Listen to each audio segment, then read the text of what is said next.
Hello students, आज हम करेंगे types of selector. Last lecture में सीएसएस के लास्ट लेक्चर में हमने सीएसएस में टैग कैसे यूज़ करते हैं उसके बारे में हमने डिस्कस किया था। तो उसमें जो हमारे पास दो पार्ट होते हैं, एक हमारा सिलेक्टर होता है, देन हमारी वैल्यूज़ एंड प्रॉपर्टीज़ होती हैं। तो आज हम देखेंगे कि जो सिलेक्टर है उसको कैसे कितने टाइप से जो है हम यूज़ कर सकते हैं। तो जो सिलेक्टर है उसको हम 3 टाइप से यूज़ कर सकते हैं। फर्स्ट है tag, then ID, then class. तो टैग क्या है, यानी कि हम सिंपली जिस टैग में हमने फॉर्मेटिंग करनी है, हम सीएसएस फाइल में उस टैग का नाम लिखते हैं, देन उसकी जो है प्रॉपर्टीज़ हम डिफाइन करते हैं। तो इसके लिए मैं दिखाती हूँ आपको। सीएसएस की फाइल हम ओपन करते हैं। तो सीएसएस की फाइल में मैंने जो है टैग लिया है h1 tag and p tag. तो h1 टैग मेरी HTML की फाइल में एक h1 का टैग है और एक हमारा जो p टैग है, दोनों टैग जो यूज़ हो रहे हैं।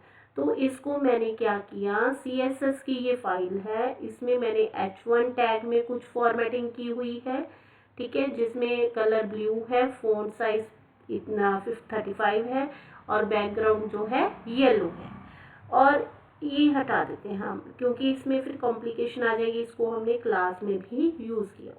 तो ये जो टैग है जिसमें हमने HTML के एलिमेंट का डायरेक्ट नेम लेके जो यूज़ किया हुआ है उसको हम टैग कहते हैं, टैग सिलेक्टर। इससे क्या होगा, जितने भी h1 हमारे पेज पे, एक जो पेज होगा उस पेज पे जितने भी h1 के टैग यूज़ किए जाएंगे उस सभी में जो है चेंजेस होती जाएंगी। जिस जिस भी फाइल में, ये फाइल सीएसएस की फाइल जहाँ पे भी जिस फाइल के साथ अटैच होगी और उस फाइल में जितने भी h1 टैग आएंगे उस h1 में जो है चेंजेस होती जाएंगी। इस तरह सिंपल टैग को यूज़ करने से, ये देखो अब ये था, अब इसकी आउटपुट ये येलो बैकग्राउंड है और उसका जो कलर है क्या है, ब्लू है। अब अगर मैं इसी पेज को किसी और पेज के साथ लिंक कर देती हूँ, इसी फाइल को HTML की किसी और फाइल के साथ जो है अटैच कर दूँ और उस HTML में अगर h1 होगा तो उसमें भी चेंजेस हो जाएंगे। तो ये चेंजेस ना हो, ठीक है, सिर्फ पर्टिकुलर टैग में ही चेंज हो, तो उसके लिए हमारे पास दो टैग आते हैं, एक क्लास टैग और एक आईडी टैग। तो सबसे पहले हम क्या करते हैं, क्लास टैग को डिस्कस करते हैं। तो क्लास टैग करने के लिए, ठीक है, HTML टैग जो सिंपल टैग है वो क्लियर है, उससे क्या होगा, हम जो एलिमेंट है टैग है उसका नाम लिखेंगे, देन हम उसकी जो है चेंजेस कर देंगे। बट इसका एडवांटेज भी कह लो और डिसएडवांटेजेस भी कह लो। एडवांटेजेस क्या है, अगर हमने ये चेंजेस सेम रखनी है, अब जैसे इस फाइल में हमारे पास था h1 में हमने किया हुआ है, ये h1 है। अगर हम चाहते हैं कि ये फाइल जितने भी पेजेस के साथ अटैच है और उनमें h1 का टैग यूज़ हो रहा है, तो उस h1 में सभी h1 में, मान लो आपकी फाइल, ये फाइल 100 पेजेस के साथ अटैच है, तो 100 पेजेस में h1 है, h1 में सभी 100 पेजेस के h1 में ये फाइल, ये जो चेंजेस है हो जाए।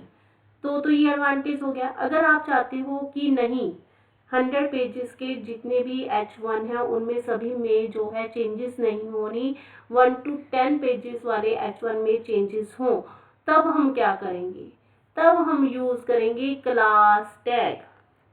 जब हम कहते हैं कि पर्टिकुलर एरिया में ही जो है चेंजेस हों, तब हम क्या करेंगे, क्लास टैग यूज़ करेंगे।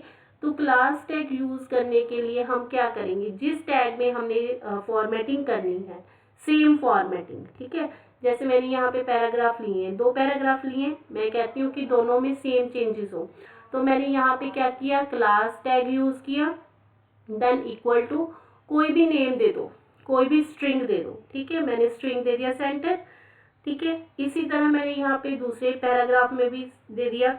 अब मैं कहती हूँ कि टेबल टैग में भी ये चेंजेस होने चाहिए, तो मैंने टेबल टैग में भी दे दिया। ठीक है, अब यहाँ के बाद ये था HTML का पेज। HTML में मैंने क्लास टैग लगा दिया, एक क्लास बना दी सेंटर। और अब CSS फाइल में मैंने क्या किया, डॉट सेंटर लिखकर उसकी जितनी भी प्रॉपर्टीज थी सारी लगा दी। अब जहाँ जहाँ पर सेंटर यूज होगा वहाँ वहाँ पर ये जो है आउटपुट चेंज होती जाएगी। अब ये देखो मैंने दोनों पैराग्राफ में लगाई है और बोल्ड टैग में लगाई है और टेबल में। यहाँ पे देखो पैराग्राफ में, ठीक है, हाउ आर यू, इसमें चेंजेस होगी।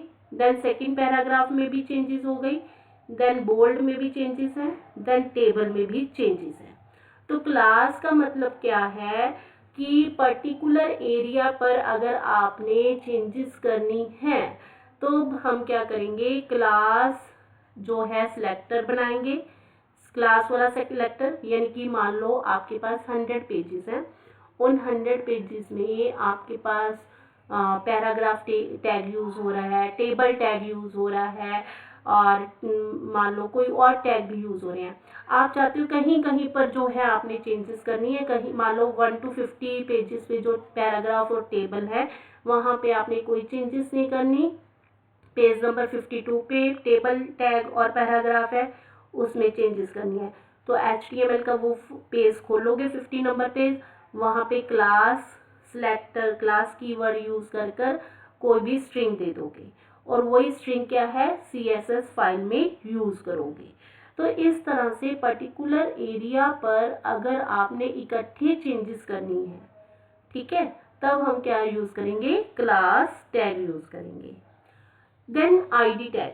अब ID टैग कैसे, अब क्लास टैग एक बार देख लो दोबारा से, क्योंकि क्लास टैग को CSS में कैसे यूज करना है, डॉट देन वो स्ट्रिंग जो आपने वहां पे HTML की पेज में यूज किया है, मैंने सेंटर यूज किया था, तो centre, then braces, then property, then value, then हम क्लोज कर देंगे। इसी तरह मैं HTML का एक पेज और बना दूं, उसमें क्लास सेंटर यूज कर लूं, तो उस पेज में भी यही चेंजेस जो हैं हो जाएंगी। नेक्स्ट है ID। तो ID क्या है, ID और क्लास बिल्कुल सेम है, हमने टैग के अंदर ID लिखना है, देन स्ट्रिंग यूज करना है, ठीक है। और बट CSS में हमने ID कैसे लिखना है, हैश साइन देन स्ट्रिंग।